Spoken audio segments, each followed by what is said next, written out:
Welcome to Dunia Dalam Suara.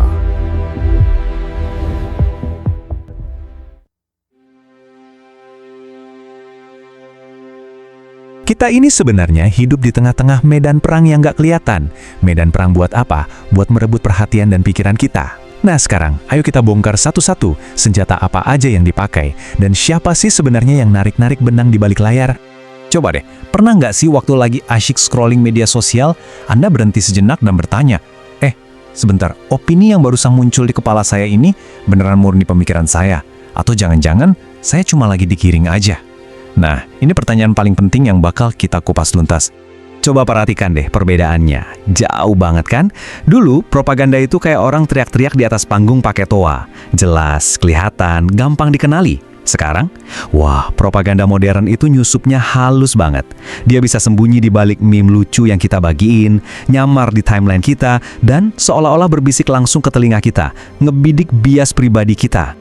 Kutipan ini, bayangin ya, ditulis hampir 100 tahun yang lalu. Waktu itu medianya cuma koran sama radio. Kebayang nggak sih seberapa dahsyat prinsip ini sekarang di zaman dimana ada big data dan kecerdasan buatan? Inilah fondasi dari semua yang kita hadapi hari ini. Nah, wajah baru propaganda ini juga punya tujuan yang beda. Dulu mungkin tujuannya buat nyatuin orang di bawah satu ideologi. Sekarang, seringnya justru sebaliknya. Tujuannya adalah buat mecah belah kita, bikin kita bingung, dan bahkan bikin kita ragu sama konsep kebenaran itu sendiri. Terus gimana caranya mereka bisa mecah belah dan bikin bingung? Jawabannya ada di mesin yang kita pegang tiap hari. Yuk kita bedah gimana caranya algoritma jadi senjata propaganda modern yang paling ampuh. Ini dia nih salah kaprah terbesar kita. Kita sering anggap media sosial itu kayak ruang publik, tempat kita bebas ngobrol. Padahal pada kenyataannya produk yang mereka jual itu adalah perhatian kita. Kita ini bukan pelanggan, kita ini produk yang dijual ke para pengiklan. Jadi, poin paling krusialnya ini nih. Tujuan tunggal algoritma adalah engagement. Titik. Dan apa sih yang paling bisa bikin manusia nempel di layar?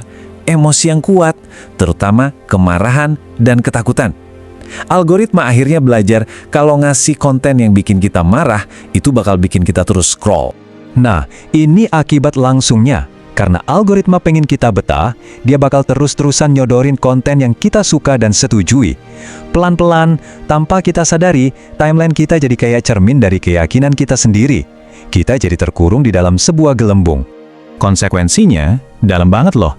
Kita jadi mulai merasa bahwa semua orang tuh mikirnya sama kayak kita. Akhirnya, orang yang gak setuju sama kita bukan lagi dilihat sebagai orang yang punya pendapat beda, tapi dianggap musuh yang bodoh atau bahkan jahat. Oke, sekarang kita udah paham mesinnya, yaitu algoritma. Mari kita lihat senjata-senjata spesifik apa aja yang dipakai di medan perang informasi ini. Coba bayangin deh, sebuah kampanye politik bisa ngirim pesan yang nakut-nakutin Anda soal kejahatan. Tapi di saat yang sama, ngirim pesan yang optimis soal peluang ekonomi ke tetangga Anda. Semuanya dari sumber yang sama, tapi dilakukan diam-diam, jadi nggak ada yang bisa mengkritik secara terbuka. Licik kan? Taktik ini tuh ngeksploitasi naluri alami kita buat ikut-ikutan orang banyak. Waktu kita lihat di media sosial kok kayaknya banyak banget ya yang dukung satu gagasan, kita jadi ragu buat punya pendapat yang beda. Padahal kerumunan itu bisa jadi cuma ribuan akun bot yang dikendalikan dari satu laptop. Tujuan dari taktik ini bukan buat meyakinkan Anda soal satu kebohongan tertentu. Bukan. Tujuannya adalah untuk membuat Anda capek dan pusing. Kalau kita udah dibanjiri begitu banyak informasi yang saling bertentangan, akhirnya kita nyerah dan mikir, udahlah nggak ada yang bisa dipercaya. Dan senjata-senjata lainnya bekerja di level bawah sadar. Meme itu bikin ide-ide ekstrim jadi terasa normal lewat humor. Influencer mengubah kepercayaan yang udah mereka bangun sama followersnya jadi alat pemasaran. Dan deepfake, wah ini ngerusak fondasi paling dasar, yaitu melihat adalah percaya. Tapi gini, semua taktik tadi itu nggak bakal berhasil kalau bukan karena satu hal, kelemahan bawaan di dalam cara otak kita bekerja. Yuk, kita coba lihat ke dalam diri kita sendiri sebentar. Otak kita ini kan dirancang buat bikin keputusan cepat demi bertahan hidup di zaman dulu, bukan buat nganalisis ribuan potong informasi setiap hari. Nah, kerentanan inilah yang dieksploitasi habis-habisan di dunia digital. Algoritma itu ibarat mesin yang sengaja dibuat buat ngasih makan bias konfirmasi kita.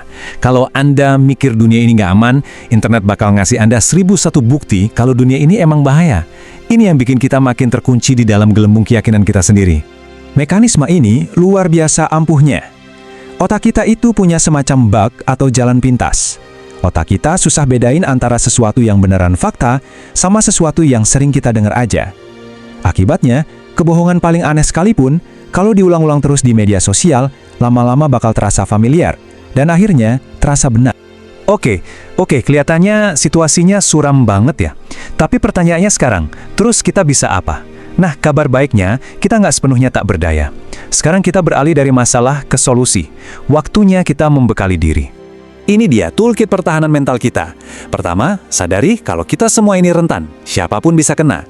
Kedua, latih jeda. Kalau ada unggahan yang bikin emosi kita mendidih, stop. Jeda sebentar sebelum ngeklik share. Ini pertahanan terkuat kita.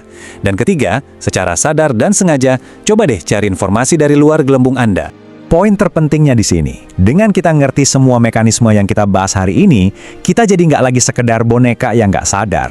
Kita jadi bisa lihat tali-tali yang coba menggerakkan kita.